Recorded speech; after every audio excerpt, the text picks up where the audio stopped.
You are welcome to class.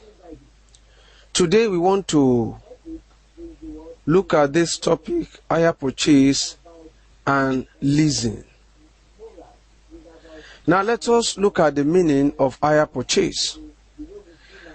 Hire purchase, simply put, is an agreement whereby the possession of goods is delivered to a person who agreed to make payment periodically and with an option of buying the goods after the agreed installment must have been paid. So that is the meaning of a hire purchase. So let me write it down. It's an agreement whereby possession of goods, possession of goods is delivered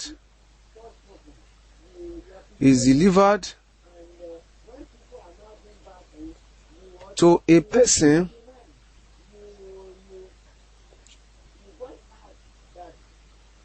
who agrees to make payment periodically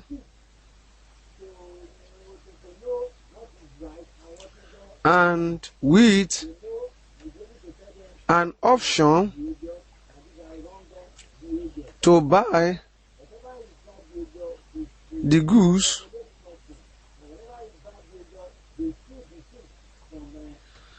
after the agreed installment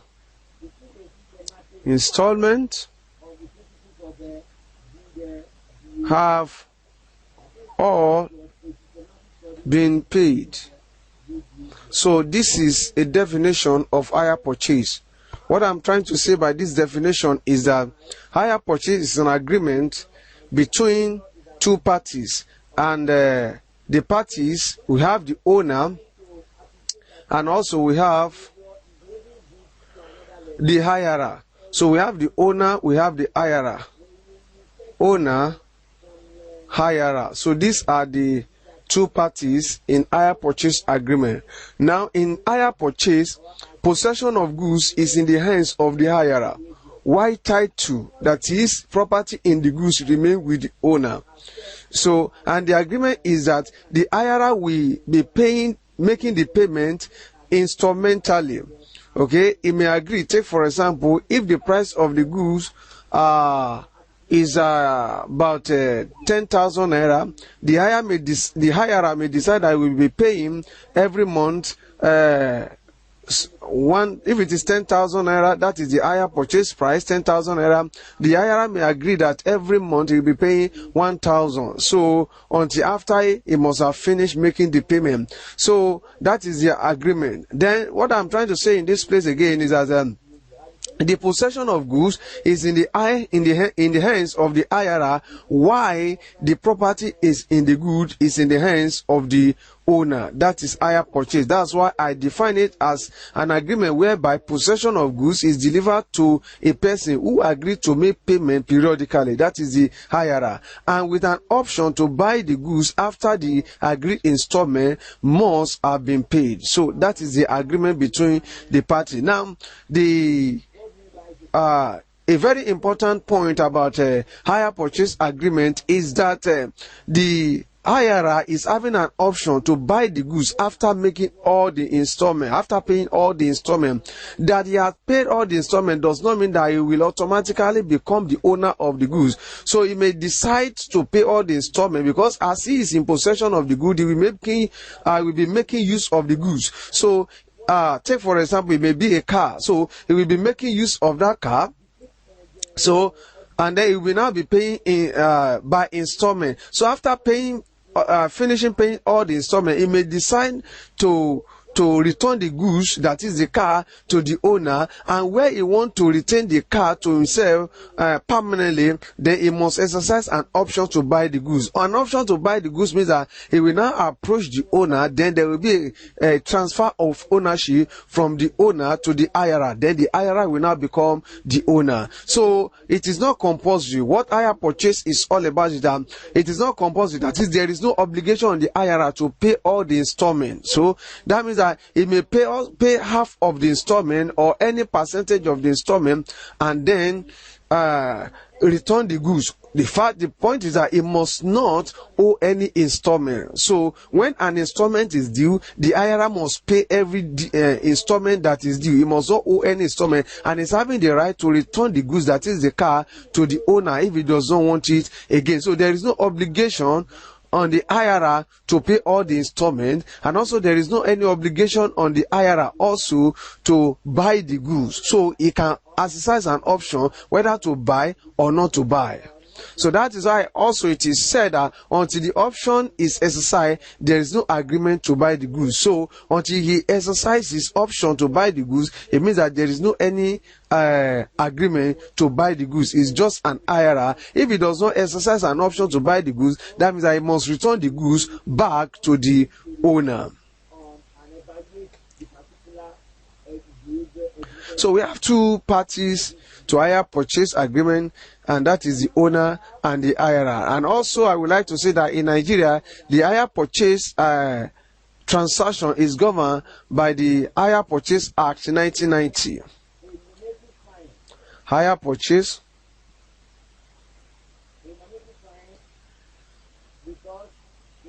Act 1990. So that is the law governing hire purchase transaction.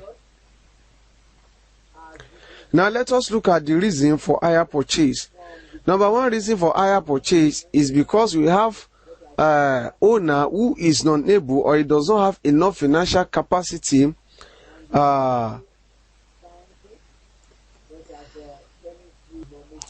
so where he does not have enough financial capacity, then he may decide to get the involved a party known as a finance company.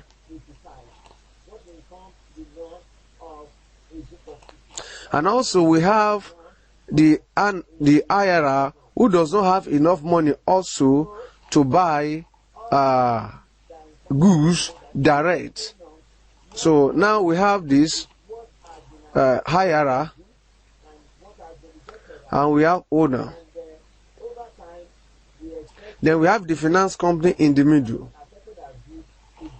Now, before we only had this owner, we only had two parties to hire purchase. That is the owner and the IRA. So, but now we are having a finance company in between. And the reason for hire purchase before, okay,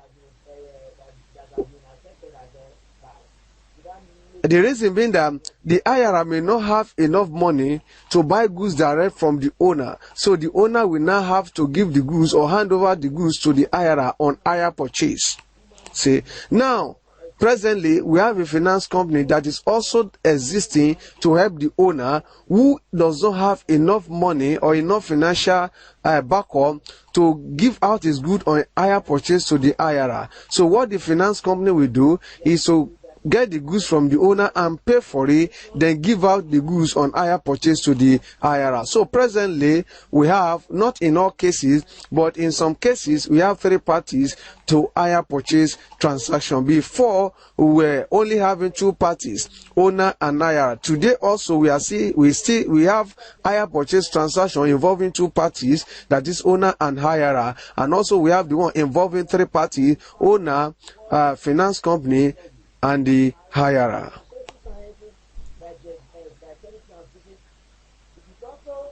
Let us look at the obligation of the owner. Okay, obligation means that the duties of the owner. So obligation of the owner. Number one, delivery of the goods. delivery of the goods means that the owner, after making an agreement with the IRA, must deliver the goods to the possession of the IRA. So he must deliver. That's what we mean by delivery of goods to the IRA. To the IRA. Then number 2, we have goods title to the goods. Any owner that will deliver goods to the IRA must have good title to the goods. It means that he must be the owner. Must be the owner. Okay, that means that he must have title. Have title to the goods. One who is not an owner cannot pass good title. So he must be an owner before he will pass a good title to the IRA. Then we have fitness for purpose. It is the duty of the owner to make sure that he delivers goods fit or fitted for the purpose in which the IRA want to use the goods for. So that is fitness for purpose.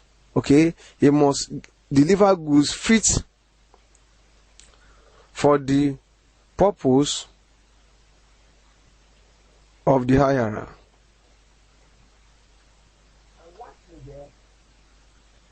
And also warranty of quiet possession.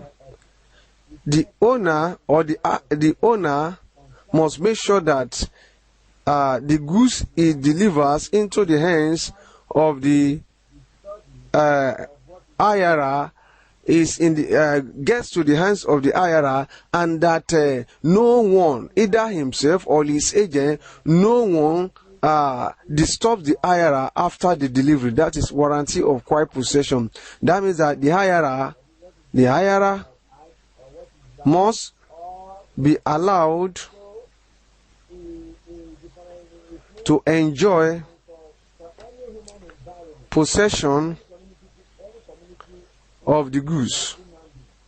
So the owner or his agent must not disturb the IRA. Let us look at the obligations of the IRA. Number 1, to take delivery of the goods. So where the goods is delivered to him, he must take delivery of the goods. So the owner the owner will deliver the goods to him, and it is his own obligation or duty to take over or take possession of the goods. He must not reject the goods, in as much as the goods is delivered according to the agreement. And also number 2, to take care of the goods. So the IRA must take care of the goods. That is not the owner of the goods, does not mean that he must just treat the goods or maybe not refuse to look after the goods. So he must make sure that he keep the goods in a very proper and safe place that is taking care of the goods. If anything should happen to the goods, either stolen through the negligence of the IRA, then the IRA will be the one to bear the loss. So the IRA, who is in possession of goods, must take care of the goods.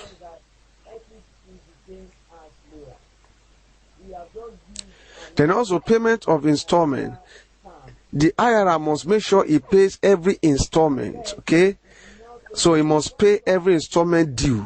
So every installment, whenever any installment is due, he makes sure that he pays, because the common law rule is that if he should fail to pay any due installment, then the owner is having the right to come and take over the goods or to repossess the goods from his hands. So that is why he must make sure that he pays every installment due. Whether there is just only few installments to be paid, is not the concern of common law, in as much as he has refused to pay due installment. So every IRA must make sure that he pays installment, every due installment. So as we have in Atere versus Amo, where a motor lorry was taken on a hire purchase, the total price was £1,000. So pounds, and the IRA paid £995, £995. So and defaulted in the final payment of £5. So the possession of the lorry by the owner was held lawful by the court. So that means that even if it remains little amount of installment to be paid, so the owner is still having the right under common law to repossess the goods. Anyway, this is one of the harshness of common law which the act has now come to correct, which we are going to see later. Because right now, if an owner wants to repossess the goods from the hands of the hirer, then there is a particular condition to be fulfilled, which we are going to see later. So, that is the case of Atere versus Amao. And also to redeliver the goods after even paying all the installment, the hirer is expected to redeliver the goods to the owner, except if he wants to exercise an option to buy the goods.